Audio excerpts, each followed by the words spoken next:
Hey everybody, how you doing today? So in this video lesson, we're going to be going over with the common theme of painting portraits, and we're going to be choosing our paints very carefully in this lesson. And I'm working on the paints of the fluid acrylics, and for this particular lesson I'm working with the DecoArt Media Fluid Acrylics. So we already know fluid and more transparent. So this video is going to be a little bit different than the other ones that I did. We're using, let's say, the Traditions paints, because these ones here I have to make up an extra mix for one of my core colors, and I'm going to show you how to do that in this lesson. So we'll go down to the table, and you can see all the colors here. You can see how fluid they are. They're just running into each other. I typically wouldn't have this many colors on the palette all at the same time, and you know, you don't need to have all these colors on your palette, because when we're painting portraits, there is one thing to consider. What's the skin tone like? Black, brown, reddish, orangish, yellowish, Caucasian, tanned, bronze? There's all these different factors. With the colors that I have here, you can paint all of those. But let's say that you're only going to be doing a portrait of your favorite niece. And you may think, okay, well, she's Caucasian, so you already know, well, you already don't know yet, but you'll know the colors that you have to use. Well, what could you use all the other stuff for? Clothing, background. Is the portrait going to be done next to an animal, next to, you know, with a landscape background? So you can use all these colors to do everything. With all these colors, you don't need to do anything else. In saying that, there are some colors that I like to bring in because it just takes too much work to replicate. Cerulean blue is one. You can do that with white and a bit of phthalo green and phthalo blue. But if you're going to do a lot of seascapes with people in them and that stuff, just go with cerulean blue. But again, with the limited palette here, you don't need to get anything else. If you're working on glazing portraits, I should say, then you can bring in the transparent red iron oxide, yellow iron oxide, if you want to use those colors. Okay, so let's talk about the colors. So DecoArt Media Fluid Acrylics. So these fluid acrylics have the properties on the back, including the color index number, which is really, really helpful when mixing your colors because you know what's in them.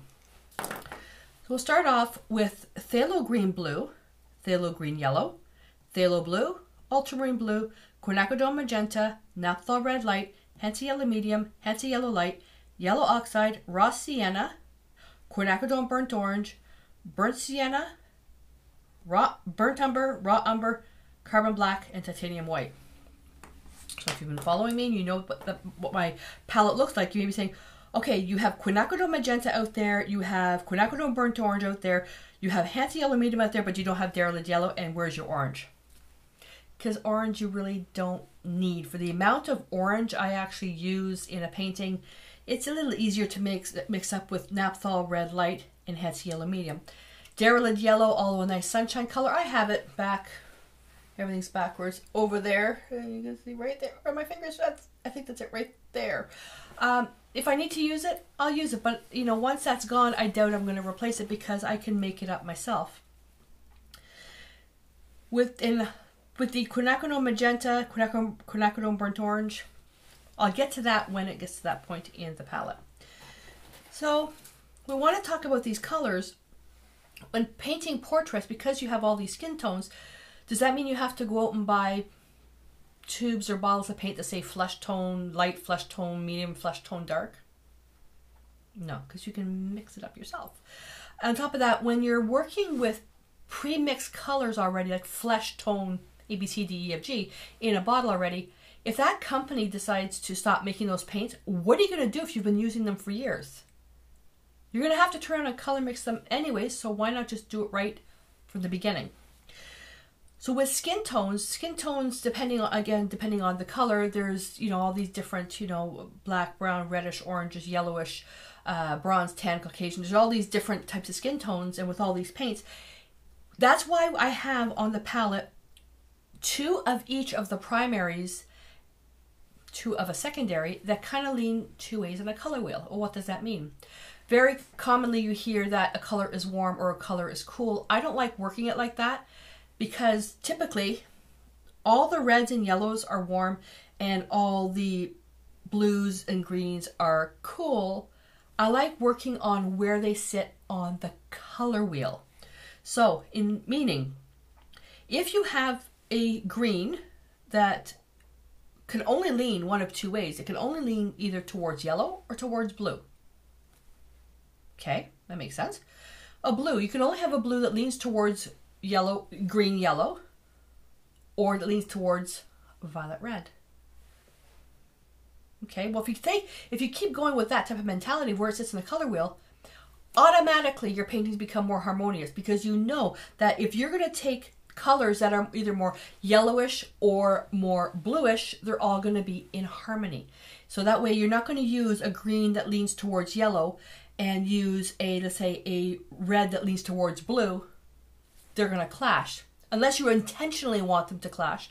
So it's nice to have everything in harmony. And let's just get right down to putting the colors on in my art journal. The best way to do your color mixing is to learn how to read color. Now I have a 7-day challenge that I release. I was doing it 4 times a year. I'm only doing it twice a year now. If you're a member of the studio or a student of mine, you already know it's in there already for access 24/7. But the key is learning how to read color. So we're going to do a little quick thing here. The first one I'm working with is, I've got the colors in the right order. Phthalo green, yellow. So I'm going to put that right over here. And although it's very dark, this is where you add a little bit of white so you can see the true underlying color. So you have your color, you put it down on your paper, and you add some white. You say, what's the first thing you see? I see green. Well, does the green go towards, have more blue in it? Or does the green have more yellow? Well, obviously it has more yellow, so you know now where it sits on the color wheel. Well, let's work the next color. And you would basically do these on swatches, and then you can actually make up your color wheel if you want. So we have phthalo green, blue. Mix that with a bit of white. Oh yeah, that definitely has some blue in it. So that's an easy one. That's why there's nothing really in the middle. But if you took the two together, and then you would have to work on ratios, you would have a green that's really neither yellow or blue. So next one we go, well, let's go around the blue sides. We're going to go blue, violets, reds, and then we're going to go to the yellows. First color is phthalo blue.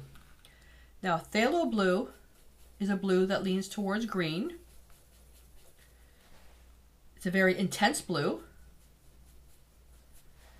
And although you're likely not going to use it for a portrait painting, but if you're doing a painting where most of your colors lean towards the greens, okay, so greens, yellows, you know that you can work with a red that leans towards a yellow if you're painting, let's say, an apple or something, or you know the colors that you can work with. So long as the colors are more in either the yellowish family or the bluish family, then, or even then go to the reddish family, then you know that the colors are going to be more harmonious. But I like working with the yellowish or bluish to kind of figure out where they sit. Then from here we go to Ultramarine Blue, which sits about up here. And Ultramarine Blue is a blue that leans towards violet. Definitely no green in that one. This is a core color. I have it on my palette all the time. And although you may not need to use this blue for, in a painting, well, you might, because it neutralizes peachy colors. You can turn, most skin tones have some type of green, but phthalo blue, you may not use that in the face, but you could use it in a background. Then we're going to scooch up. This is where we're going to get interesting. One of my core colors when working with portraits is alizarin crimson. DecoArt Media Fluid Acrylics and the DecoArt Americana Premium Acrylics do not have alizarin crimson at this moment in the palette. We make up our own. This is why I have quinacridone magenta, quinacridone burnt orange in here. Then we're going to neutralize it with a little bit of phthalo green that leans towards the blue. So I'm going to make that up over here. So quinacridone magenta, quinacridone burnt orange. And what I like about doing this mix is that you can shift it. And just a little bit of phthalo green on the blue side to really darken it. Now let's make a swatch first. A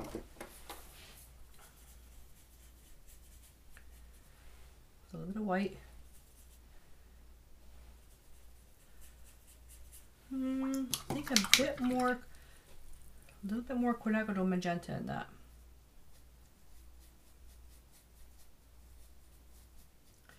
There we go. That's better. That's better. All right. Now, in saying that, there's absolutely no reason why, if I was to do a portrait using these paints, there's absolutely no reason why I can't bring in the permanent alizarin crimson from Traditions. I don't have to color mix. I can bring it in from the other brand. So this is a red that leans towards blue. So logically, as we're proceeding through this way, what's the next color? Well, red. So if we have a red that leans towards blue, we need a red that leans towards yellow. And the easy one for that is Naphthol Red Light. And with Naphthol Red Light, this one is probably the color that I'm going to probably use the most with paint. And I saw some of the pictures that we're going to be working with for some classes, and there's a little baby in there. Oh, she's so cute, a little bit pink. So we're going to do some color adjusting. We're going to adjust the photograph, because painting from a live baby, like painting live babies, very hard unless they're sleeping. And I'm going to write down the colors as well. So Naphthol Red Light is a great color to work with because it makes beautiful peaches, and then you can have darker skin with the alizarin crimson. Hansa Yellow Medium, so I'm going to bring that right about here. Hansa Yellow Medium is a yellow that leans towards red. It's beautiful. And then obviously the next one is a yellow that leans towards green. I'm going to put that right about here. It doesn't belong way down here. If you had something called lemon yellow, that could go here, but lemon yellow, you simply take some of this, a speck of this, and there's your lemon yellow.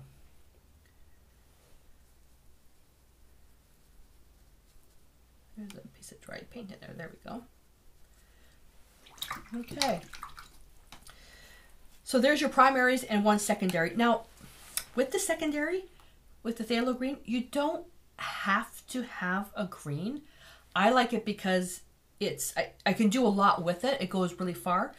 A color, though, typically when I work with oils is, and I don't do it with acrylics because it's not a single pigment, but with oils I use Viridian instead of phthalo green, because Viridian is a much weaker pigment. It's not as strong, but it's still intense. But with, phthalo green does the job. But if you don't have it, it's not critical. You can get away with using phthalo blue with a little bit of the Hansa Yellow Light. Okay. Neutrals, yellow oxide, earth tone, goes right about here, yellowish orange.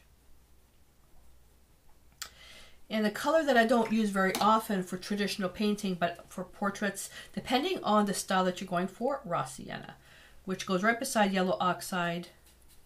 Oh, and the yellow oxide, you may have it also as yellow ochre. But the raw sienna is darker. You can make something similar to raw sienna with yellow oxide and a tad of burnt sienna. Okay. Great for skin tones as well. Then I'm not going to bother with the quinacridone burnt orange. Actually, what I could do is do that,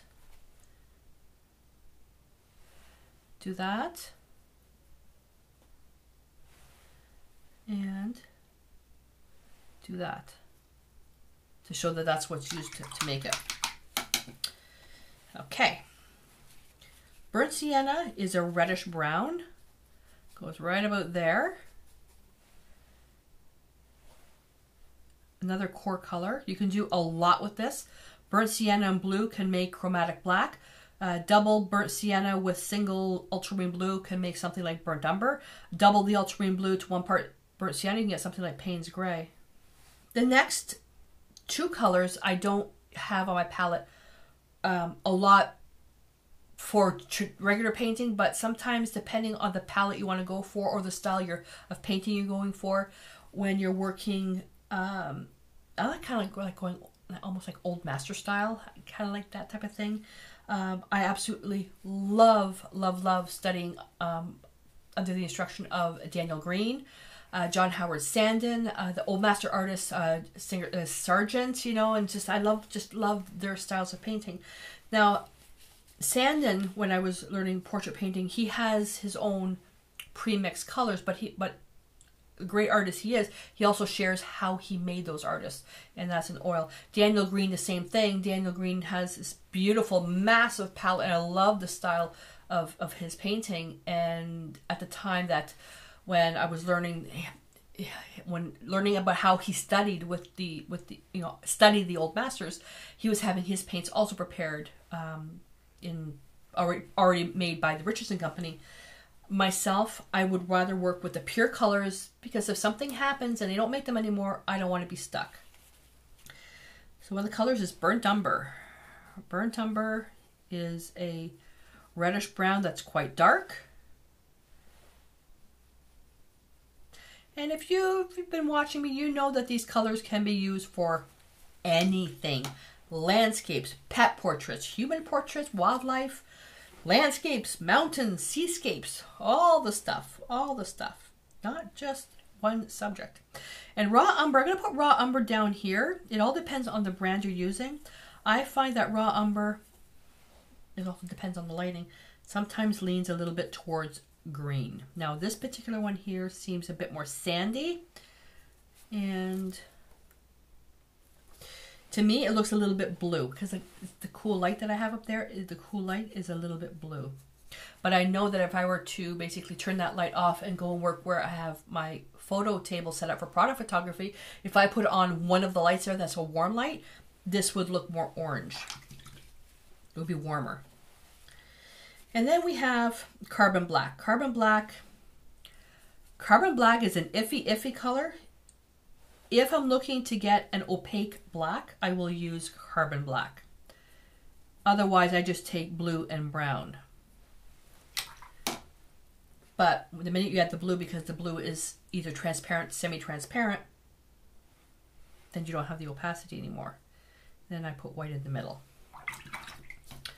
All right, so I'm going to write down, I'm just going to code these with my little coding system. Then we'll come back and we'll just go over the colors one more time. All right, so we're all finished now. And with the colors that we have out here, so you can see that we have two reds, one that leans towards yellow, one that leans towards blue. We have two yellows, one that leans towards red, one that leans towards green. And we have two greens, one that leans towards yellow, one that leans towards blue. We have two blues, one that leans towards green and one that leans towards red. With this, you can turn around and say, well, why don't you have purple on there? I'm not a fan of dioxazine purple. It's too intense. I can make up a beautiful purple using Ultramarine Blue and my alizarin crimson mix. Cerulean blue, yes, I have it if I'm going to do like a big seascape and I don't want to spend so much time color mixing. I think if I'm painting outside or painting live, I don't want to spend all my time color mixing. I will bring that with me, cerulean blue. So, but you can make that with phthalo blue, a speck of phthalo green blue, okay, and some white. Boom, it's done. If you're looking at only doing portraits, then you may want to invest, maybe instead of a phthalo green blue, maybe take a look at Viridian for that. If you have sap green, you can use sap green instead of phthalo green yellow. It's a little bit darker, and I believe most of the brands, they're mixing that themselves because it's not pure. I'm not 100% sure on that, but they're all different mixes, so use whatever brand that you love the best. But you could use Viridian and sap green. The Hansa Yellow Light, Hansa Yellow Medium, you may have Cad Yellow Medium, Cad Yellow Light, which is the pure Cads. They're toxic if you get the particles inhaled. So if you're sanding Cad colors and you inhale it. That's why it doesn't matter what you're doing when you're sanding anything with a paint, always wear a mask. And then Naphtha Red Light, you may have a Cadmium Red Light. Other colors that you can think of, Cad Red Medium, Cad Red Deep, scarlet, crimson lake, vermilion, all those colors. There's so many names. They're all red. But then you just have to add a little bit of white to it and ask yourself, what do I see? Well, I see red. Does that red look like it has more blue or more yellow in it? Or make it even easier. Does it look like it has more orange instead of yellow? Then you know where it sits on the color wheel. Some of the paints might have more orange, might have more yellow. Some of them might have a little bit of blue. Some of them will have more blue. Then you can place them and then decide, you know, kind of where you want to place them on the color wheel and decide what works for you. So if I have a choice right now for teaching portrait painting of using Naphthol red light or cadmium red light, I am going to choose Naphthol red light in an instant, because if I were just to put a value, and wherever you are in the world, I'm just going to make up this number. If I'm going to spend $5 on Naphthol red light, it's going to cost me $20 for cadmium red light. Super expensive, toxic if you inhale the particles, but it is opaque and it's really intense, so it goes a little bit further. That doesn't matter to me. If I'm teaching portraits, I want you to go with something that's going to work, that's safe for you, and then you're not going to feel anxious about using a paint that's so expensive that you're going to be afraid of making a mistake. Okay? Same thing with the Hansa Yellow Medium, Hansa Yellow Light. That's why I chose these. They're not toxic, they're safe, and although these ones here are a little bit more transparent, where the CAD colors are more opaque, we're adding white to it anyways. We're not using it pure. Okay, so hopefully you get my thinking of why I chose these colors over cadmium colors. I've got other brands that were the cadmiums. My oils have cadmiums and all that stuff. You know, I don't do a lot of oils anymore because Chaos is allergic to something in the oils. So, yeah, I'm not going to sand an oil painting, so that's why I'm okay using that. But I haven't done oils in such a long time. But get your paints set out. And for the neutrals, if you don't have raw sienna, you can take yellow oxide with a bit of burnt sienna. If you don't have burnt umber, you can use ultramarine blue and burnt sienna. Raw umber, in the website, I've got how to make up everything except white, because you can't mix white. But I've got something, you can mix up everything. But the core colors for sure, ultramarine blue, you've got your yellows, there's some of those colors you just have to have. And if you're watching this video, you likely have a good set of paints already. It's just narrowing things down to only use limited colors for your paintings. So if I had to count 2, 4, 6, 8, 10, 12, 14 paints plus black and white, and the 14, I could knock 2 of those off for this. Okay, the alizarin crimson. If I brought in the traditions, then I could knock off 2 of those colors. Again, I would never use all of these colors in my palette all at the same time. It depends on what I'm painting. So I'm going to look at the photograph. I'm going to decide if the photograph has more of a blue tone, yellow tone, red, depending on the tone. Then I'll easily be able to choose the colors, and they go in my palette in the exact same spot all the time. That way, if I turn around and say, oh, I need to bring in this color, there's a spot for it already. I don't have to completely clean off the palette. Alrighty, and that's coming up in another lesson about taking the paints that you've chosen, setting up your palette, and that's the palette that you set up. Use it in that order all the time. Not necessarily the order that I put them in. I do my palette in the color wheel, but put them in the order that works for you, and do it like that all the time. That way you don't have to go, oh, where's that color? Oh. There's none of that, because that's just a waste of time. Alrighty. Hopefully that makes a little bit of sense. Alrighty, so let me know what you think. I would love to hear from you. So jump on over into the private Facebook group and share your comments there. Everybody there is lots of talking going on and pictures being shared of palettes and projects of what's going on. If you have any specific questions, you can post it there, or you can even email me. You can go to my website and you can email me there. And at ArtPlace.ca, which is going to be changing soon because I'm combining the 2 sites together. But either way, by the time you're watching this, if I've already changed the site, it's just going to redirect there, so you're not going to get lost. Alrighty, and with this video here, if you don't have the fluid acrylics, I've done lessons with using traditions, using the fluid acrylics, using the DecoArt Americana premium acrylics, and also with craft paint, with the Americana paint. With that, you're not going to get a professional finish on those paints because I don't know what the pigment numbers are in the paint, so you really have to learn how to read the color. But you'll be able to create a painting that you can be proud to put on your wall. There's no reason why you can't do something with craft paint. Just don't set yourself up with unrealistic expectations that creating a painting with the craft paint versus traditions or the fluid acrylics, you're not going to get the same result. The colors are going to be a bit off because with the craft paint, they're all mixed up. Okay, you'll see if you end up going to that lesson, you'll see what I mean. Alrighty, so I'm going to clean up and I'm going to prepare the next lesson. So until I see you there, stay inspired.